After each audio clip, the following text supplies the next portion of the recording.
Hello and welcome to Reds. It's been a very long while. Me, Ricky, Kev, speaking here, well, talking about the mighty Reds as well. Hope you all had a fantastic weekend or whatever you've been up to. The Reds are absolutely bloody flying. Kev, how are we, Yeah, lads? Are we all seeing good, it on buddy. Thursday? I'm looking forward Will, to it. And will. yeah, have you been looking after yourself? Yeah, I am. Yeah, I start this new training regime as well tomorrow. Personal trainer all the way from Barcelona. That's He's coming in. He's a guy from Galway originally, but he does this nutritionist training stuff. So I'm getting down them things. I haven't had a beer since West Ham, so that'll tell you. Yeah, so that's not usually me. I partake wherever I can. been But behaving then, lads. I've Sounds been like behaving. it Yeah, we anyway. just been bored of doing it for a while. So I'll enjoy it more around Christmas, I suppose. Yeah, Ricky, have you been getting bevies? Have you been relaxing or whatnot? Like, it's easier when the Reds are winning, in all honesty, mate. But yeah, how have you been? Yeah, not too bad, mate. Just been chilling out. Nothing stressful, working, and then watching that snooze fest at the weekend. Yes, we'll get to that anyway. But the most important thing was Liverpool won, and by loads, as we'll speak about tonight, it was a much better last 20 minute spell in that game anyway. But big up to everyone. If you are watching on the repeat, make sure you do hit that subscribe button down below. Make sure you do head over to the 1892 Reds TV. And obviously Kev from the Kitmen and of course Spider LFC. If there's anyone watching tonight, Connor should be joining us this evening. If not, there's a spot available. If anyone wants to pop on, you're very welcome to. I'll add you into that bottom right panel anyway. But let's big up to everyone in the chat as well. Big up there, Redbird. Greetings. Earthlings. Merseyside is red, so all as it should be. 100% there, Redbird. You didn't read that properly, Jack. But yes, You put on your alien voice, man. What? Put on your alien voice. Greetings, Earthlings. Go on. Do it. As you know, chat, that would be my normal voice, my squeaky scouse voice. So yeah, big up Good to there, be back, Tom. lads. Yeah, great. Even better when we beat Tom's team anyway. No, here he is. Yeah. But obviously, very, very important news anyway. It's been a very sad week for the footballing family anyway. But first, we'll get to obviously the sad news that we did here this week in terms of the legendary Sir Bobby Charlton, R.I.P. What a man, what a footballing man, what he's done for English football, what he's done for Manchester United as well. Obviously, one of the surviving members of that Munich air disaster anyway, and what he's done for that great football club. He is one of England's greatest ever. I'll put him up there anyway. World Cup winner in '66, and he's done not just for Manchester United, but he's done a lot for English football and a lot for European football as well. But Kev, obviously, I don't know if you remember him anyway, but you're a bit more older than me anyway. But just the stories that you used to hear from that, well, the great Manchester United side. It wasn't just what he done in his era. It's very much laying those strong foundations for Manchester United pre Sir Alex Ferguson, Matt Busby as well, Sir Bobby Charlton. Those two in particular laid the foundations for what would be a strong period for Sir Alex when he did come into that Manchester United side. But having characters like the likes of Bobby Charlton and obviously the legendary players that have not just passed away for Man United, but for every great football club, it's about what they have done and what their lasting legacy will be throughout the next 100 years more or 200 years more in football. Yeah. Bobby Charlton's the legend, along with his brother Jack, who only recently passed as well. Yeah. And he was what he did for England is second to none, but what he did for Manchester United more is second to none. So like he was the beginning of what Man United would consider their most successful era at that time, with Matt Busby. And you're talking like you're going back to the 50s and 60s at this stage, and you're talking about like a team. Even the 70s, and you're talking about like a team that wasn't doing so great, for the longest time. I mean, since that team, United didn't win a title again until 1992. So that just goes to show you how important these players were to that side and why they are legends within their club. So it is what it is.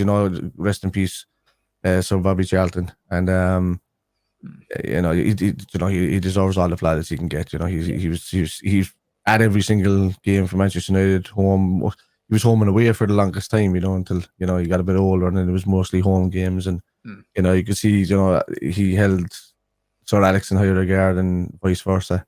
So they're the old crop, and it's what made Manchester United as big as what they were. With these guys around and pulling strings. When they stop pulling strings, Manchester United stop being. Well, isn't even Man United, mate. And Rick, it's what are United and Liverpool. That's why we are the two biggest clubs in England, two of the biggest clubs in European football and Wales football.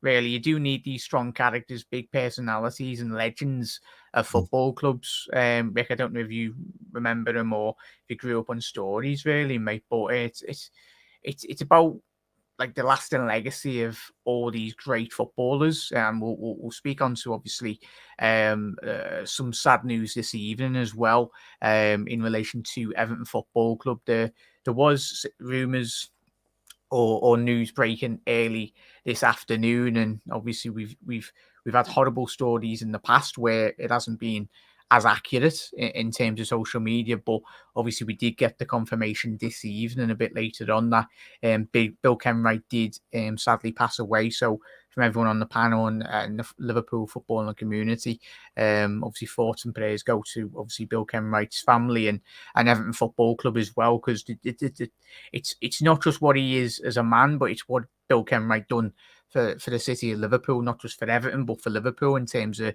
the tireless campaigning for the 97 since he's been in charge at Everton Football Club. He has been one of the strongest backing in terms of giving the support to the family and everyone involved at Liverpool. It's why Liverpool and Everton, I know we have our rivalry, but in terms of what does make Liverpool as a city so great is the people in it, and of course the strong ethos of everyone and just the camaraderie really of banding together and being together and being as strong as we possibly can. But sad news for Bill, to all of his family as well, from Ricky, Kev, and everyone in the chat. I know, obviously, RIP to Bill Kenwright. And quite rightfully, he'll be being remembered this weekend anyway, because he's done a lot of good work for Everton Football Club. He's had the best interests of Everton Football Club. He always has had the best interest of Everton Football Club at his heart. But sad news. But Ricky, we'll go into obviously the game at the weekend. You said it was a ball fest. Chat, let us know your thoughts in the comment section below in relation to this game. And I'd agree to a certain point, Rick, because it got to like the 60th, 70th minute mark, and you're like, oh, it's going to be one of them days, isn't it?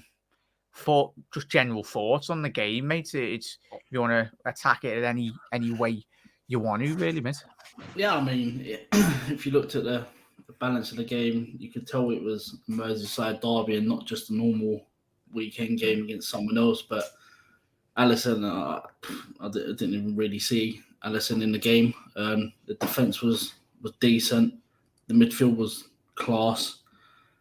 And the front three really let us down in that game. I think they were snatching at chances. But yeah, it just... That penalty didn't come, we weren't scoring. It would have finished 0-0 that game. In front of goal, we were poor. It says a lot about certain players that they get brought off, and then Luis Diaz goes to left wing back. I know we were searching for a goal, but to put Luis Diaz left wing back when obviously Kostas Tsimikas was playing left back,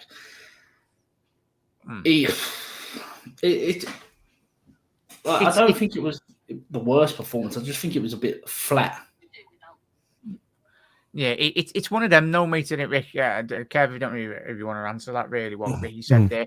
I understand where you're coming from there, Ricky. It's difficult for any player really coming into this Liverpool side when we've been playing so well in recent weeks. I think, obviously, Andy, we know he's going to be out for about 8 to 10 weeks. It's going to be difficult. And considering the magnitude as well, Rick, in terms of Kev, it's going to be difficult for anyone coming into that ferocious atmosphere. Well, it took a while. The crowd But the players didn't help themselves. Joe added saying it's all down to the players. It's all right, us fans saying that we want to see a big atmosphere at Anfield, but when the players aren't really offering a lot, they're offering shades of a little bit of good football here and there. But yeah, Kev, I don't know how you want to answer that really in relation to Costas. Yeah, and look, the one thing I did notice about Everton in the last couple of weeks is that they have improved defensively, regardless of what results they're getting or whatever like that. You know, so you know, I find that Liverpool can beat a team when they're down to 10 or 9 men, but they had trouble over the last couple of seasons breaking down teams that are go down to 10 men.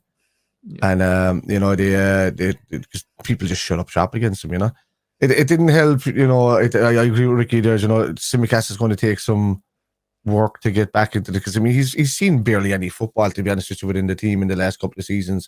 And I think this is a good chance for him to really pick up his form and to be called upon when needed, especially in the cup games. But he really needs to step up into Andy Robertson's type role. And people will also say that Andy hasn't been at his best, but Andy's run his socks off the club for the last I don't know how many seasons. And, you know, with Forge getting back to top quality, the rest of them will get back to top quality around them. And that's just the way it works, you know. It's not even that, though. It was the amount of fouls Costas just given away. Yeah, he does. He gets super fouls away. Everton have got some big boys in Tarkowski, Braithwaite. Dangerous positions, right? Onana. Yeah, and he just brained it and was just giving that's probably the only Moreno thing about him, was giving away silly. Do you remember? Smiling when he does it winds me up. Yeah.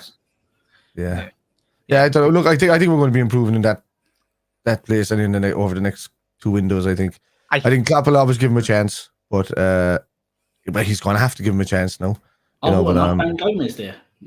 Bring Gomez in there. He come on in the second half, didn't he, boys? And I think going into we've spoke about it at length with chat as well over the last couple of months in terms of when the window was open. I think fundamentally Liverpool long term, post Andy Robinson, if he does retire at the club, hopefully he does. But I think from a tactical sense, I think we will see a left-sided defender, preferably a left-sided centre half that can play left back as well.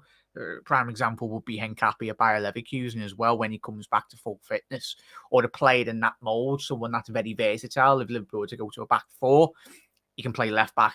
Endo can play there. Yeah, he can, but I think at long term, I think it will. And Endo, 30 years old, I think. Yeah, Ricky. I think we'd all pay for an hour of watching Ricky. You get the defensive side of it. You won't get much out of the attacking side of it, but you get the defensive side of it. Endo won a raffle ticket to play for Liverpool Football Club. The keys is there we go. Bloody hell. Wiggs, Ricky, I agree with Ricky. If we didn't get that pen, it would have been a ball draw. We were too lax. I'd agree there. Wiggs, I think we're all scratching our eggs. Eggs? Mine looks like a big massive egg anyway. It's because I've got no hair in it. That's why you said egg. Yeah. So, Jones should play. I'd agree, Mark. I think we all would. We'll get to obviously the Toulouse build up in a little second, mate. But the crowd was the worst I've heard at a derby, to be honest. Yes, the team didn't give much to chant about, but the fans can make that difference. Anfield is way too flat at the minute. Yeah, Kev, what would you put that down to? And chat, what would you put that down to? To me, I always keep on saying, like, obviously you've been in the game. I think a lot of us that do go to the game, or have you been once every season or whatnot. Timing, yes, can be an issue, but I think it's fundamentally got to come from the club as well. I think the not selecting, but the placing of sections of fans. I think obviously there's too many people in the cop that, and fair play if you're saying when I'm 70 or 80 out and I'm going the game, hopefully I don't think I'll have 1 or 2 songs, but I'll be bloody knackered. But the cop is not like it was in the 70s and 80s. Obviously, it's completely different anyway. But I think, Kev, I don't know how you addressed this, what I've said here, mate, is there's too many sections of Anfield where they're all singing out of tune, or they're trying to sing, but they're not in one place like the cop or like the Lower Kenny, where everyone is situated in an area of the ground where they can generate a much bigger atmosphere. I look at the Crystal Palace stadium. No one's ever been to Crystal Palace. Like, their section of their ground it's probably one of the best sections of their ground anyway, Crystal Palace away, because they are absolutely bouncing. Kev, even West Ham, when I was there, their fans were shouting. They were great when they were there as well, the West Ham fans. But there's a number of factors that come down to this, mainly because of the way that Liverpool Anfield is kind of a cauldron, regardless of whether the cop is singing or not. That normally reverberates around the stadium and catches up. When it gets a brick wall, bang, bang, and there's nothing in front of you singing back towards you, at least the Anfield Road end would continue on the singing and in the size. That's one factor. So I should have been in there singing myself, but that's not ready yet. But for me, it's down to as well stupid selling of corporate seats to ultra foreign bodies and companies that just don't understand how the club works, just for the money intake. Also, I'd also put it down to an expectancy, because Liverpool, we were always kind of in recent years at our best and noisiest when we were kind of like the underdog. I was going to say that, the underdog, when you're the underdog and the team needs you. But the team is so good in recent years that the songs are there for a bit of backup and stuff like that. Now, they turn up on big European nights and they turn up for big games, but nobody's respecting whatever they are at the moment, so that they're not. It is a bit touristy, that game the other day. I could see it in the crowd, and I could see it a bit just for that game. You don't normally see it too often in Liverpool games, especially in big games like that. But it was the other day. For me, look, you're not going to get rid of the corporate side of things. There's certain places that they're placed, mainly in the Kenny Dalglish stand. There's a lot of them over there. And it doesn't help, because the main stand upper as well, where you'd want that noise to be bouncing off that lovely roof up there that can take the sound and bring it back down. You'd need that done a bit. But people they really need to set up, because when I'm over there, I see all the Liverpoolians singing, I see all the Irish singing, I see all the Norwegians and the Scandinavians singing, and then the rest are just not really singing. They're just kind of in between, just looking around and going, "This is brilliant." And I think it's got to do with confidence as well, because when I've gone the game over the last couple of years, I've loved it. Like, I love Not More, even if you don't know the songs. I think even if someone just gives it a little go, even if it's 2-3 lines of a song and they don't know it, I'd much rather just give it a go. And that's what, as a club, we've got to start doing, really, just buoying on. I don't know about that, because when I go to the pub, right, when I went to the pub for years before I even got to Liverpool, the first thing that we did as supporters, we went in and we learned all the songs. Any new song that came out, is there a new song out? Learn it. Bang, we're singing it inside in the pub. The things that, surely these people are going to the same thing where they are living, and then they should bring it back with them and learn. And if they're not doing it, then is this just like a holiday affair or something? So give the seat up to somebody else that'll sing the song. That's what I would say. Everybody is entitled to go to one game at Anfield. I understand that and appreciate it, but if you're making regular trips and you're not doing that at home and at the stadium, there's no point in you being there. Yeah. So chat, let us know, how do you anticipate Liverpool to improve? Ricky's going to say something. Yeah, Ricky, how would you? TikTok and social media have killed atmosphere in stadiums. Yeah. But it's a great point you've raised. TikTok could be a very good marketing strategy from the football club. Even 60-second clips of songs and all that with the lyrics. That's how the club can improve. It's true there, Rick. And I used to go to the ground, and I think I've done a couple of match day vlogs. I've done about 5 or 6, and I was like, nah. That's why I don't do them no more, because I'd much rather get in the ground, relax. I don't think there's nothing worse, and speaking from my own experience, when I look back on what I was doing, it was like, put my phone down, just enjoy the game. You're there for 95 plus minutes, just soak it up and all that. But if people like doing the vlogs, then they do really. Fair play to them. I didn't think they were at an amazing game. We didn't, to be honest, as well. Pick up there, Mark. Just everyone saying hello. Also, Zach, can I say one thing as well? Because I've been at the brunt of this about 100 times down through my lifetime. But those lads as well that turn around and say that if don't you have a local team to support over there, or don't you have a local team to support where you come from, and all that kind of, they're probably the worst bunch of the lot that put people down when they come to stadiums. They sit there quietly, and you hear a couple of them floating around the stadium as well, man, and they say it, and they're the kind of guys that really need to be put shut as well, because without fans from outside, Liverpool wouldn't be having that influx of money that they do. Great being a local side and all of that, but most local sides that don't have a world following don't make any money. So that's just the brunt of it, you know. So yeah, disappointing la. But big up there. I noticed that the other day all the areas singing at the wrong times as well. Yeah, it's up to the club, Wigs, and as we've already discussed tonight, lads and chats, hopefully it's something the club do look at. Well, I think they've got bigger priorities at the minute, trying to get that bloody stand sorted anyway, because that's an absolute car crash of the biggest proportions, really. Had to go in again. Oh, hopefully everything's okay, Mark, anyway.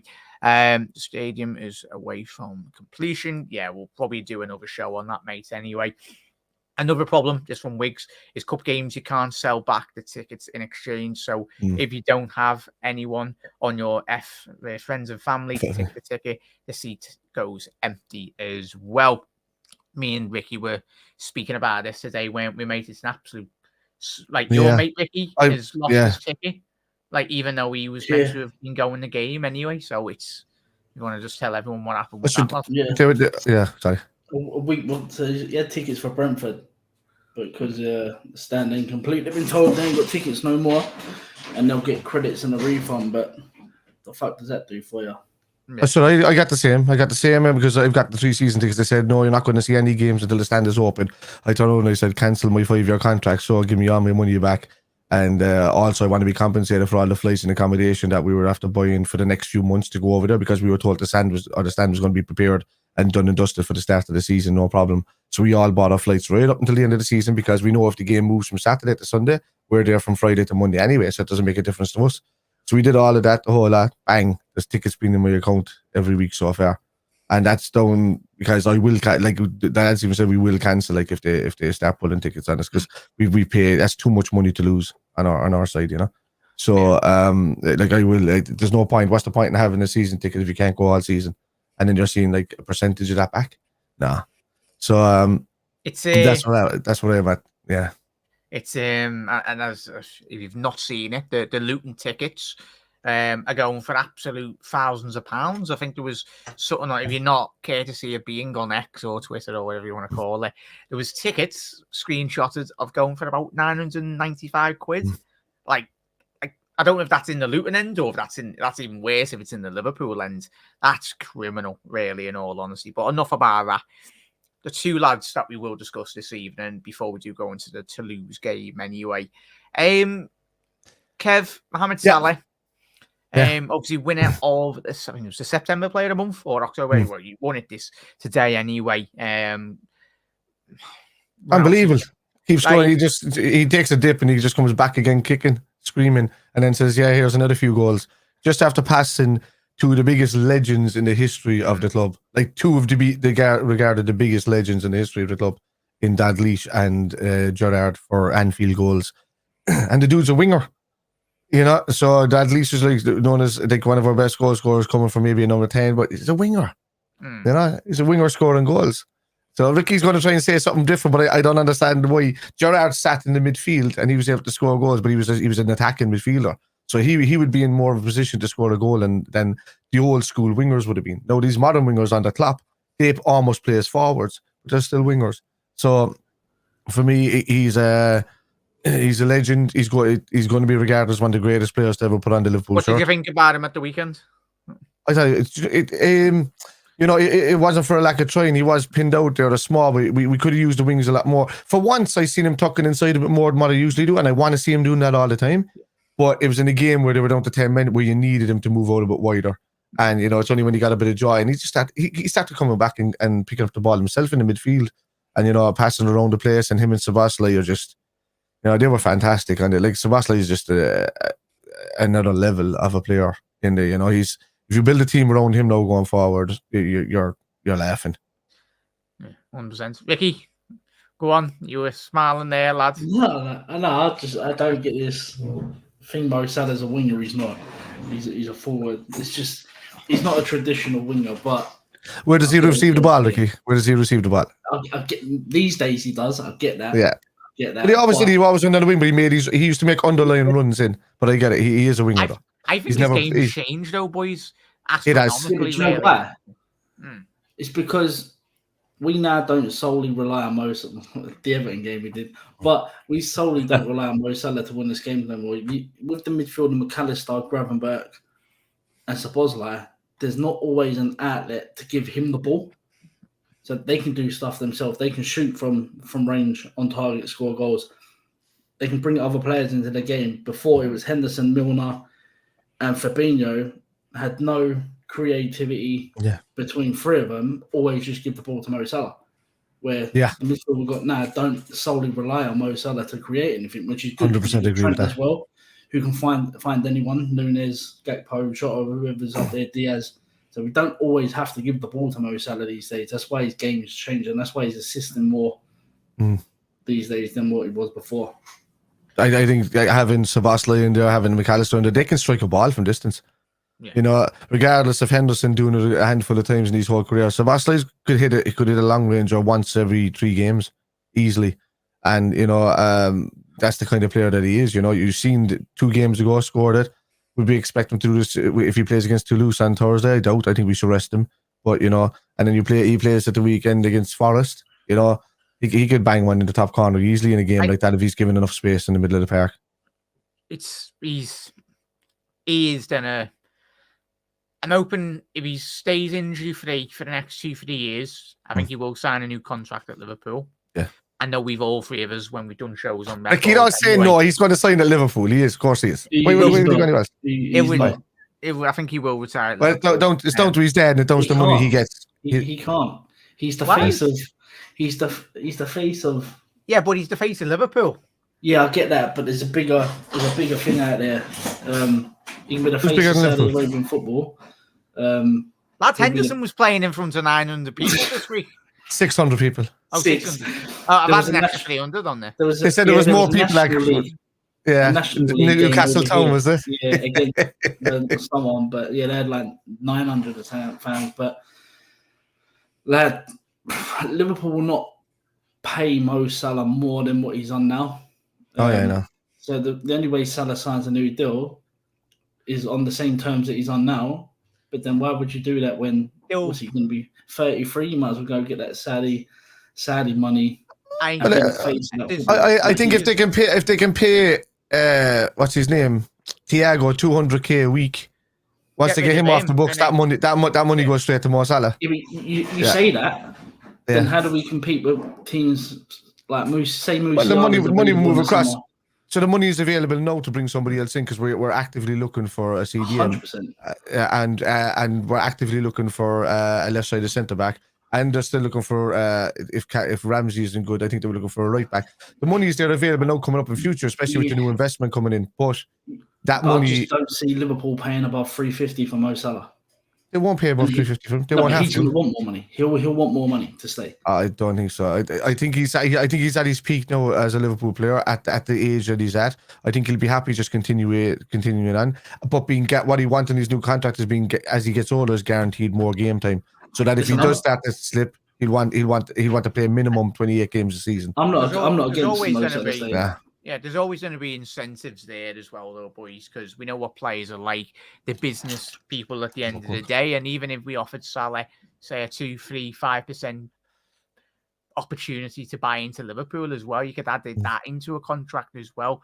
He is going to be remembered for the next 100-odd years and more, probably. You get a bigger bonus as well for scoring goals. But I think he gets taken out of his hands anyway. FSG are not going to turn down 200 to 250 for him from a Saudi club. They're not going to turn it down. I think it will very much change if Liverpool, say, win a Premier League, win a Champions League. You're not going to tell Mo. But I agree where you come from there, Ricky. I think we all do. Like, it's up to the owners, really. Jack. Oh, my cameras. Can you hear me? I can hear you, yeah. Yeah, it's all right. But we'll quickly move on to Virgil van Dijk chat before I throw my camera out the window. Virgil, Kev, and chat. Let us know your thoughts. I've put this on my notes. Is he back to his best? I think he is. He's back close enough to it. I've said it earlier on the season that I said Virgil last season would have been kind of leaning towards the player to kind of go for it. This time he's in positions where the player is not getting past him. You know, he's in positions for covering off. He's winning headers left, right, and centre. He's actually tracking players across now and getting his foot in across them again. That's something Verge hasn't been able to do for a couple of seasons. You know, you have to realise, lads, you have to give Verge some sort of slack when it comes to the injury that he had because of bloody Pickford that time. Then coming back and playing a super, super long season that we did, trying to go for the quad at the time. And then, you know, on top of that, having the dip of a form, because I put everything down. I put Fabinho's downfall down to the majority of that is down to fatigue, not lack of skill, just complete and utter mental fatigue. You know, like he was just done. That's why he did. This is why Henderson was the same. They were burnt out. That's why they chose the Saudi league. It was the easiest way out for them, and an easy way to make the money as they did while they're in their 30s. Virgil and them still look hungry. Giving him the captaincy has given him something like a new lease of life. You know, he's now looked to as the big boy inside the club, and there's no more. You know, even when he was in there, he was still. You can see the way he'd mess with other lads and stuff. You can still see the kid in him in ways when you know, especially when you talked about Milner and Henderson being the more senior players and all of that. No, he's the big daddy inside the place, and he's the senior thing, and he's stepping up to it. Yeah, I was going to say he's spot on there, Kev. Would you say, as Kev's alluded to there, the captaincy has very much propelled his game onto? It's the thing, like every great player, Salah, Van Dijk, plays in Premier League era. When they hit such a height, everyone anticipates them to do exactly what they have shown the last previous years. But I think even a 50% Virgil van Dijk is probably better than the majority of most European centre-halves by a country mile. But do you think the captaincy has given him, obviously, of course, given him a lot more responsibility, but do you think he's very much thrived in that environment? We see it with Holland, obviously scoring the goal in which they qualified them last week in the Europe for the championships anyway, in the World Cup or Europe, whatever it was, for Holland with that last minute penalty.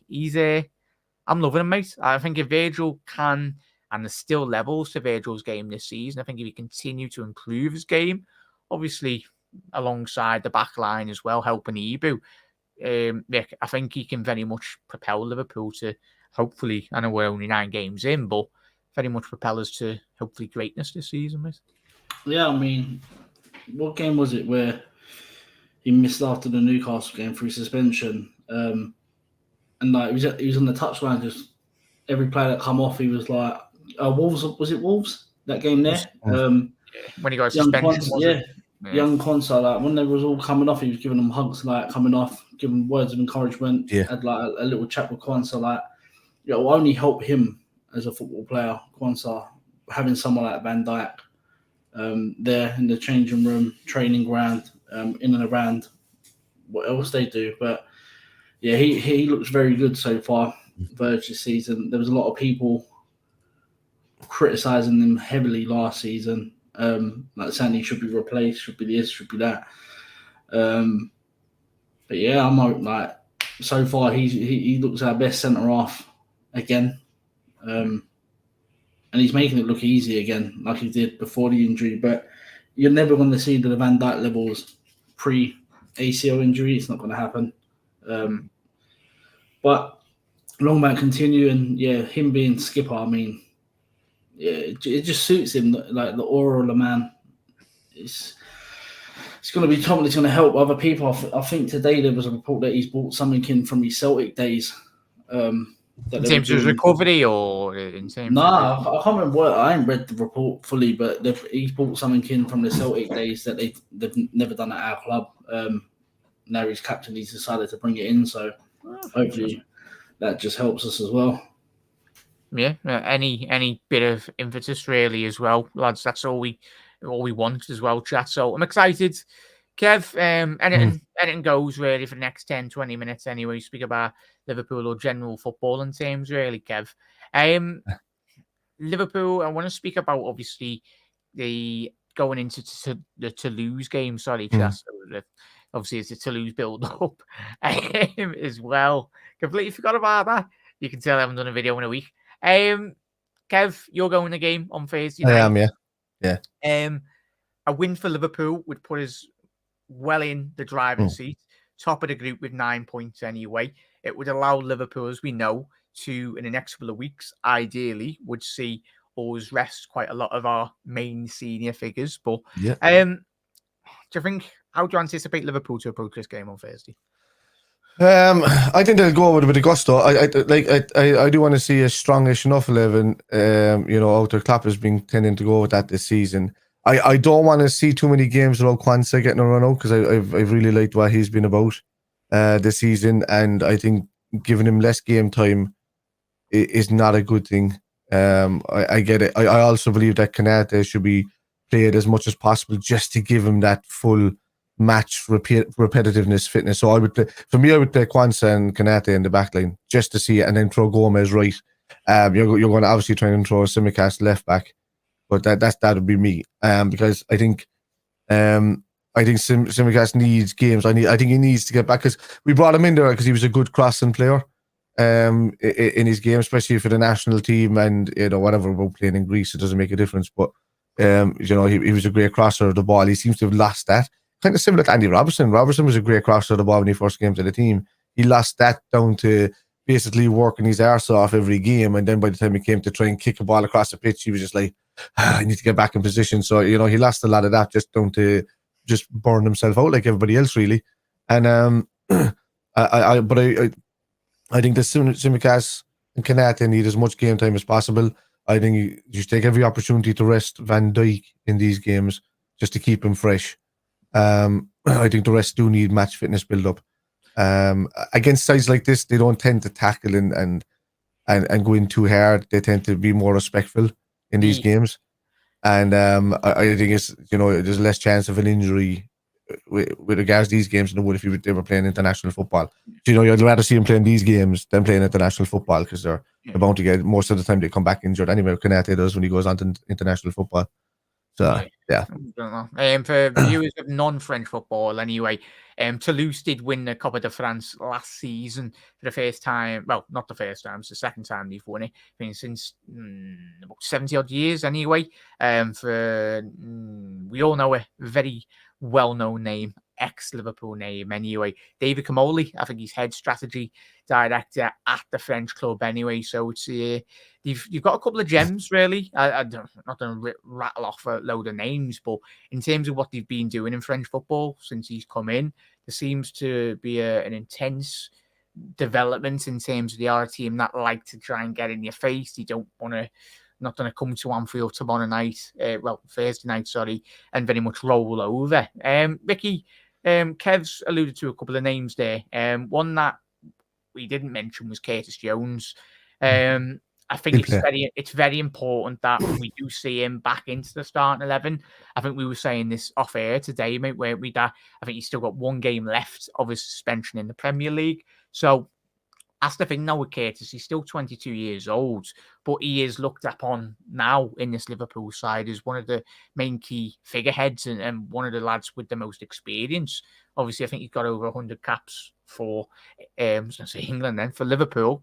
It's going to be interesting, Ricky. Are you hoping to? I'm hoping to very much see a strong performance from Curtis, and obviously Darwin Núñez as well. We anticipate to come straight back into this squad. Really, obviously, with Uruguay, if you didn't see the assist in which he did do against Brazil last week, Messi-esque, I tell you. If Messi done that, the whole world would be very much talking about it. But Darwin, not that he's not got a point to prove, but he'll be biting at the bit very much in Curtis Jones to get into the squad on Thursday and hopefully put a solid performance in.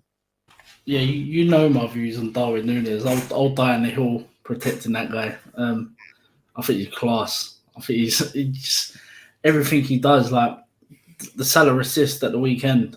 If that was last season, he ain't even looking at anyone. He's looking at the floor, running straight into no one. But yeah, Núñez for me has to start. I mean, his stats speak for themselves this season. Curtis Jones, again, he's had a strong back into the last season. He's brought that into this season as well. And for me, he needs to play because he's obviously missing the next Premier League game.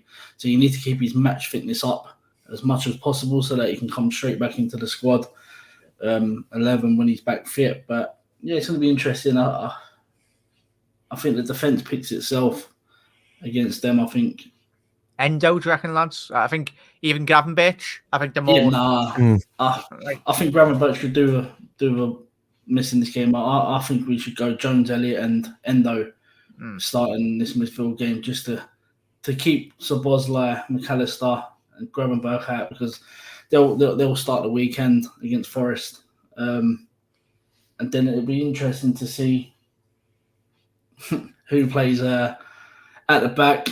Kostas obviously needs the game time to try and keep up with the match fitness, but schedule. What Ricky? What's tickled you there, lad?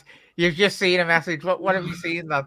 No, nothing. Oh, is it one of them? Is it, lads? Oh, nice one. Yeah. Let's pick him, Ken. Yeah, that's and a bit, lad. Yeah, that, lad. I'm gonna bring it in when you're ready, lads. You can pose now, you know. Yeah, you can pose now, you know. No, you can pose. Yeah. There we go. Yeah. Go on, Ken. But I'd like to see Ben Doak, but I don't think he's fit for this. No. This game. Keller, I'm not too sure because I'd rather Ellison not in goal. To be fair, I think he could do with although he did have a 90-minute break at the weekend. It'd be interesting to see who we did if Keller is in goal. But Gakpo needs some minutes as well. He's come back from injury. I don't think he didn't come on at the weekend. He wasn't even on the bench, to be fair. So hopefully he's in and around the squad for this game. But yeah, I'd be very careful with the back four selection. And McAllister as well, though, lads. Yeah, people need to lay off McAllister as well because he's playing out of position completely, and there's a load of, or whatever you call it, extra tweet. There's a load of idiots, and they're just giving out about him all. And I'm just like, he's not a number 6, but he's doing the role the best he can because we have no number 6. You know, it's ridiculous. It's not the thing with McAllister. He is winding me up massively, but I know it's not his fault. It's not even the defensive issues that I've got with him. It's when he's on the ball, he takes so long and he gets caught out a few times. Move that ball along quicker. But if he was 5 or 10 yards up the pitch like he was supposed to be, it don't matter as much. Because he's doing it in the 6th position, it just looks worse. Just a natural thing for him. Yeah, thing is, though, Rick, as you said there, if he's playing in that 6th role, if he loses that ball, we're done. We put up for 12 months watching Henderson and Fabinho constantly lose that ball at the edge of our penalty area, and then we get counted within a matter of 2 passes and then get done in behind. But yeah, I'd agree, lads. I'm hoping McAllister's rested because by law, if we didn't have him fully fit, I think we'd be scratching our head going, oh, we don't play. Obviously, we got Endo there, not ideal. But Chet's still coming back from injury anyway. But it's going to be interesting, in all honesty, chat. Kev, score prediction for the weekend? I'm going to it. So, I'm going to it. So I'm hoping for a high scoring game. I want to see a few goals to cheer along for it. So I'll say, do you know what? And Toulouse are no walkovers, are the hardest team as well. But I'm still going to say 4-1. Yeah. I think. Lad. I tell you after 3 you know what it means when anyone mutes the mic on stream and they just do a little tilt there, don't deal. I see what you're doing there, Ricky lad. No. Fuck it. Yeah, there we go. Ricky, goal prediction on 30. I think it'll be higher scoring. I think it'll be 4, maybe 5, depending who we go with. But yeah, I'd like to see Nunes play and bag a few just to get his confidence even more sky high. Yeah, big up there, chat, as well. I'm going to go with a 5-0 from Liverpool. Gone are the days. Remember when we last played Toulouse? I was at it. Yeah, it was the Europa League. It was the stages, the qualifying round. Yeah. Yeah, so I was at that game. It was also the game where they did the Z cars at Anfield for the young lad Reese that got shot that time. So it was that killed that time. So yeah, I was at that game. On TV as well a few times. It was on TV, yeah. But Reds, hopefully.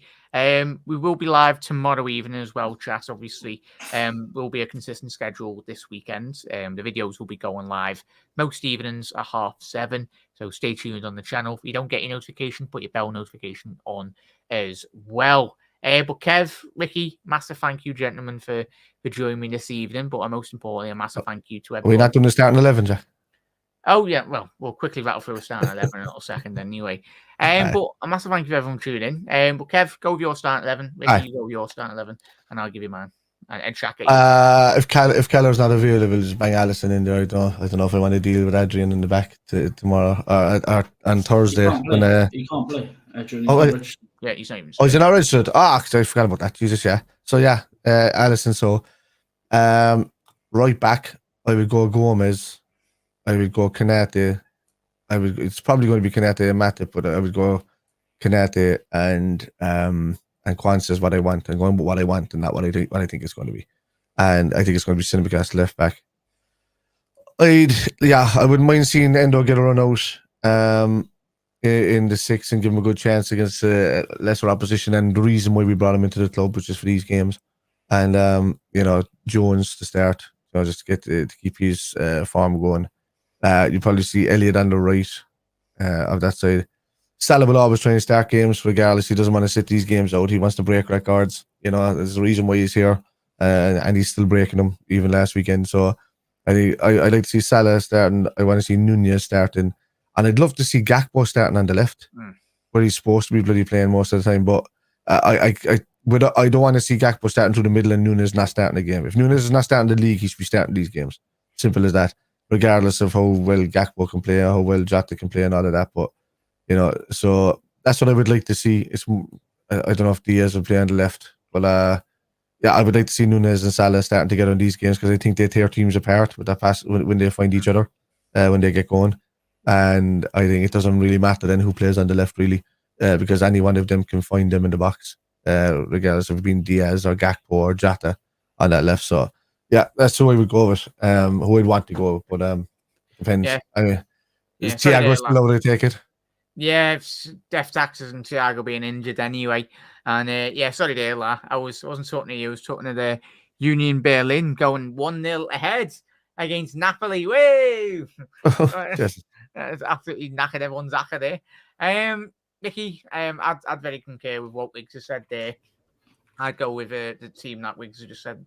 Teams of Kelly, Gomez, Kanate, Kwanzaa, Tsimikas, Endo, Ryan, Jones, Jota, Nunez, and Mohamed Salah. Ricky, would you make any of those changes, or should that be a similar team that you will go with? I'd go with that team, but I'd take Gravenberch out for Elliott. Yeah, Elliott as well.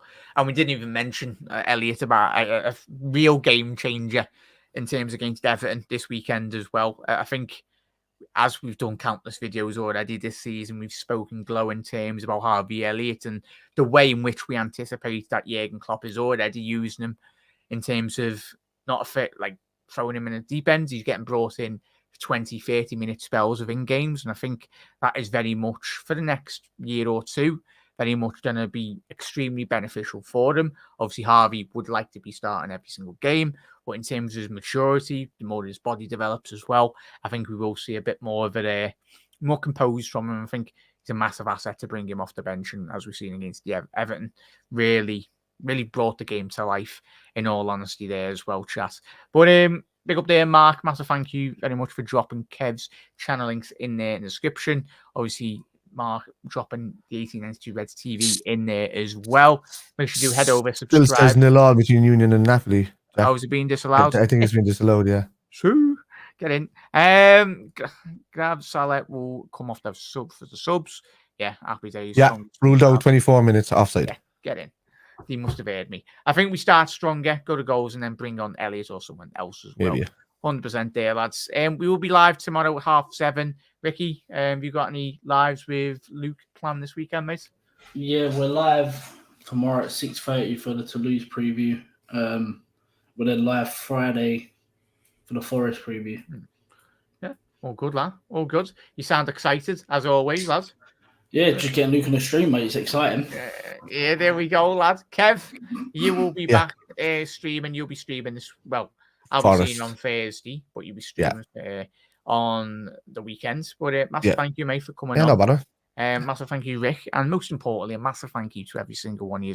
If you are watching on the repeat, do let us know in the comment section below what you all think for the starting 11s and what we've discussed this evening as well, chats. But we'll see you tomorrow, hopefully at 7:30 GMT UK time. And Reds, look after yourself. Enjoy your Tuesday evening, whatever you get up to. Look after yourself. And geez, happy days. The Reds are absolutely flying, and long may that continue. See you later, everyone. Bye night.